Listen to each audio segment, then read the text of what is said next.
जम्मू कश्मीर के पहलगाम में हुए आतंकी हमले के बाद से भारत में पाकिस्तान के खिलाफ खूब गुस्सा देखा जा रहा है। जी हां, बैसरन घाटी में आतंकियों ने पर्यटकों का धर्म पूछकर 26 पर्यटकों को गोली मार दी थी, जिनमें से अधिकतर हिंदू थे। भारत ने पाकिस्तान के खिलाफ ताबड़तोड़ एक्शन लिए हैं। इन्हीं में से एक बड़ा पाकिस्तानी नागरिकों का वीजा रद्द करते उन्हें वापस भेजना था। भारत के तमाम शहरों में पाकिस्तानी नागरिकों को चुन चुन कर निकाला जा रहा है। इसी दौरान उत्तर प्रदेश के मुरादाबाद में एक चौंकाने वाला मामला सामने आया है। यहाँ पाकिस्तानी नागरिकता वाली 22 महिलाएं मिली हैं, जो भारतीय पुरुषों से शादी करके दशकों से यहाँ रह रही हैं। इन सब के अब 95 बच्चे हो चुके हैं, जिनमें से कई की शादी हो चुकी है और कुछ दादी नानी तक बन चुकी हैं। ये खबर सामने आने के बाद सभी जगहों पर सुर्खियों में छा गई। सोशल मीडिया पर भी इसकी खूब चर्चा होने लगी। इसे लेकर लोग एक सवाल तो करते दिख रहे हैं कि इन बच्चों को भारत की नागरिकता मिलेगी या वे पाकिस्तानी कहलाएंगे। तो चलिए इस मामले को विस्तार से समझते हैं और दोनों देशों के नागरिकता कानूनों की नजर से इस सवाल का जवाब पता करते हैं। सबसे पहले जानते हैं क्या है पूरा मामला। तो बता दें कि मुरादाबाद में रह रही इन 22 पाकिस्तानी महिलाओं ने भारतीय पुरुषों से शादी की और फिर लॉन्ग टर्म वीजा पर यहीं बस गईं। इस दौरान सभी के मिलाकर कुल 95 बच्चे हुए, जिनमें से कई अब वयस्क हो चुके हैं।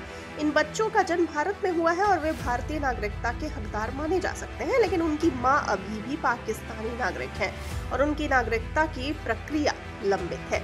इस मामले ने भारत और पाकिस्तान के बीच नागरिकता कानूनों को लेकर एक नई बहस छेड़ दी है। आइए जानते हैं क्या कहता है भारत का नागरिकता कानून। तो बता दें कि भारत का नागरिकता अधिनियम 1955 जन्म के आधार पर नागरिकता देता है, लेकिन इसमें कई शर्तें हैं।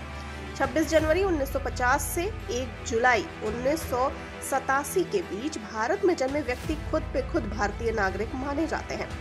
वहीं 1987 में इस कानून को बदल दिया गया था। तब ये प्रावधान किया गया कि 1 जुलाई 1987 के बाद जन्मे बच्चों की नागरिकता के लिए माता पिता में से कम एक का भारतीय नागरिक होना जरूरी है। वर्ष 2004 में नागरिकता कानून को फिर से बदला गया।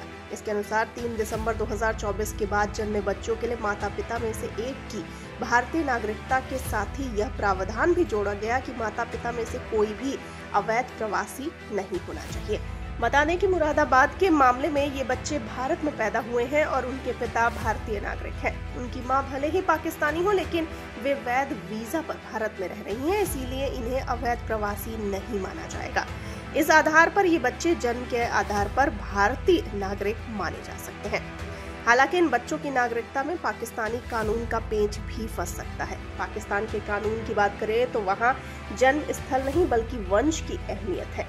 पाकिस्तान का नागरिकता अधिनियम 1951 कहता है कि अगर मां या पिता में से कोई भी पाकिस्तानी नागरिक है तो बच्चा भी पाकिस्तानी नागरिक माना जाएगा, चाहे उसका जन्म भारत में क्यों न हुआ हो।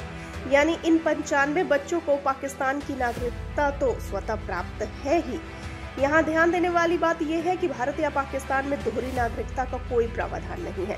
भारत दोहरी नागरिकता की बिल्कुल इजाजत नहीं देता। इसका मतलब ये है कि अगर कोई बच्चा भारत की नागरिकता चाहता है तो उसे पाकिस्तान की नागरिकता त्यागनी होगी, लेकिन यह प्रक्रिया अपने आप नहीं होती। इसके लिए कानूनी आवेदन, सत्यापन और इस मामले में कूटनीतिक अनुमति भी जरूरी होगी। वैसे भारत और पाकिस्तान में जारी मौजूदा तनाव इस पूरे मामले को बेहद पेचीदा बना सकता है। 22 अप्रैल को हुए पहलगाम आतंकी हमले के बाद भारत सरकार ने पाकिस्तानियों पर निगरानी बढ़ा दी है।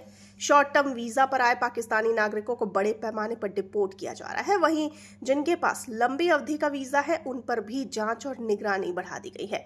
ऐसी स्थिति में इन महिलाओं की वीजा वैधता, उनके पतियों की नागरिकता स्थिति और बच्चों के जन्म का समय, तीनों ही फैक्टर इन महिलाओं के बच्चों की नागरिकता तय करने में निर्णायक साबित होंगे।